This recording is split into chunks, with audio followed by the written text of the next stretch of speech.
कि जितनी बिलावल भुट्टो जरदारी की उम्र नहीं है उससे ज्यादा एक्सपीरियंस डॉक्टर जयशंकर का है।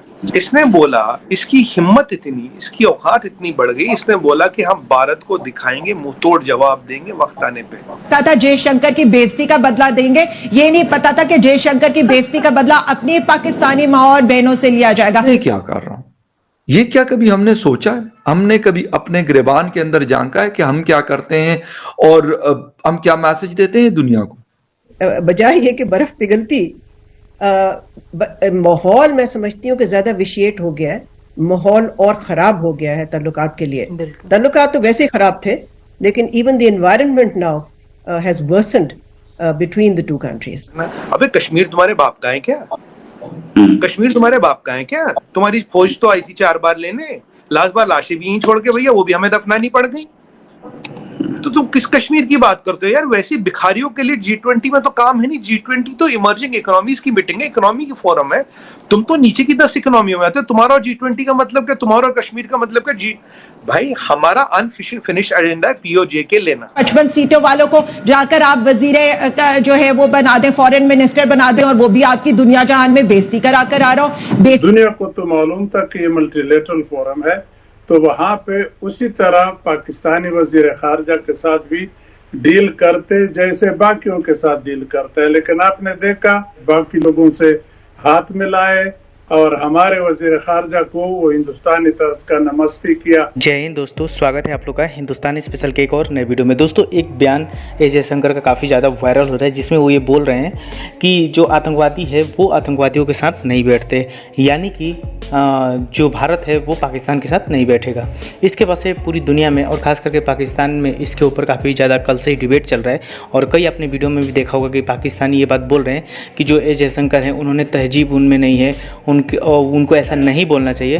लेकिन जिस तरीके से यही बिलावल भुट्टो जो है वो UN में नरेंद्र मोदी जी के बारे में जो कुछ कहा था वो अब पाकिस्तानियों को याद नहीं आ रही है। दोस्तों पाकिस्तानी जो है वो कहीं ना कहीं बेइज्जती महसूस कर रहे हैं कि जो भारत का बिलावल भुट्टो का दौरा है वो पूरी तरीके से फ्लॉप रहा है, और हम जो चाहते थे कश्मीर के ऊपर वो सब कुछ ख़त्म हो गया। दोस्तों एस जयशंकर ने साफ तरीके से ये भी कह दिया कि अब हम कश्मीर के ऊपर बात नहीं करेंगे, अगर बात होगी भी तो हम बात करेंगे POK की, और POK जो है पाक ऑक्युपाइड कश्मीर, उसको भी अब हम लेके रहेंगे क्योंकि वो भी हमारा एक अटूट अंग है।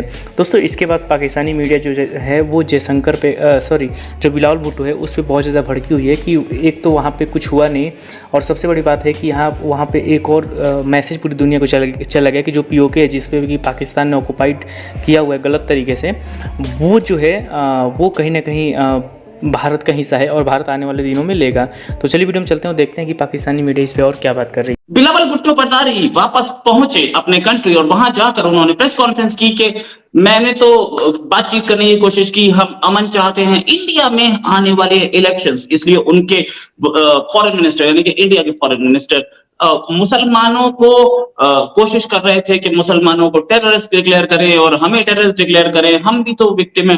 बहुत उन्होंने विक्टिम कार्ड प्ले किया। कल ये बिलावल भुट्टो जरदारी यहाँ था, इसके G20 पे से सवाल पूछा गया। इसने बोला, इसकी हिम्मत इतनी, इसकी औकात इतनी बढ़ गई, इसने बोला कि हम भारत को दिखाएंगे, मुंह तोड़ जवाब देंगे वक्त आने पे।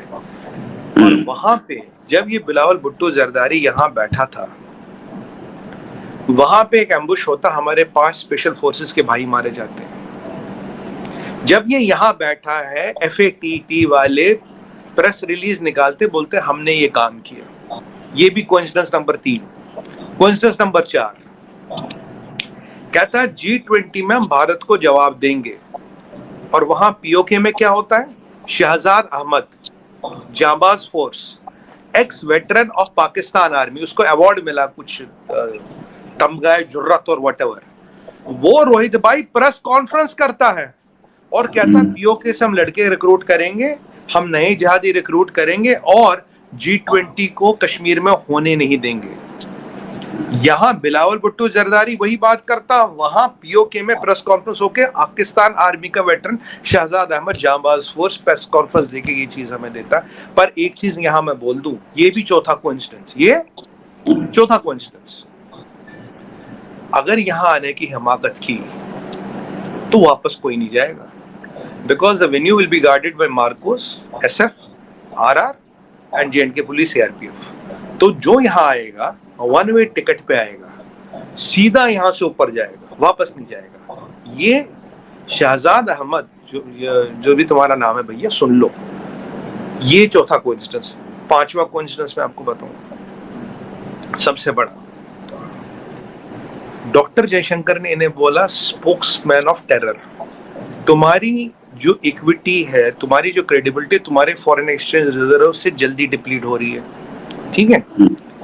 और शंघाई जैसे ग्लोबल प्लेटफॉर्म में G20 और कश्मीर की क्या बात करना। अबे कश्मीर तुम्हारे बाप का है क्या? कश्मीर तुम्हारे बाप का है क्या? तुम्हारी फौज तो आई थी 4 बार लेने, लास्ट बार लाशें भी यहीं छोड़ के भैया, वो भी हमें दफनानी पड़ गई।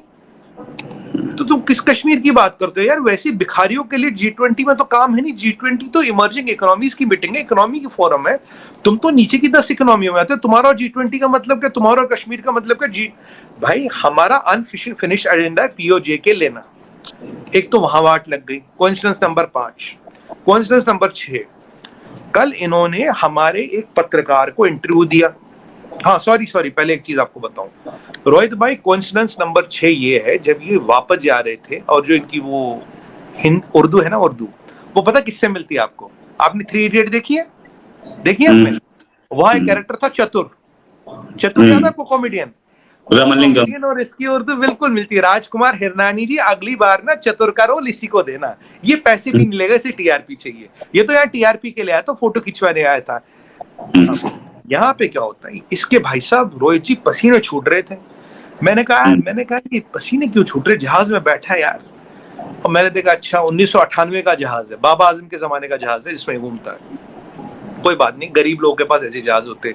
अब सलीम भाई, करीम भाई उसकी सर्विस करते, पता नहीं सर्विस भी ठीक से होती नहीं होती। कल को कुछ हो गया, बेकार राव का नाम आएगा, रॉ ने किया। मतलब वैसे रोहित भाई, आज कोई खालिस्तान कमांडो फोर्स का कोई परमजीत सिंह क्या नाम है, किसी को पता नहीं क्या हुआ, लाहौर में 2 लोग गए और ठोक दिया लाहौर में। अब ये बोलेंगे हमने किया।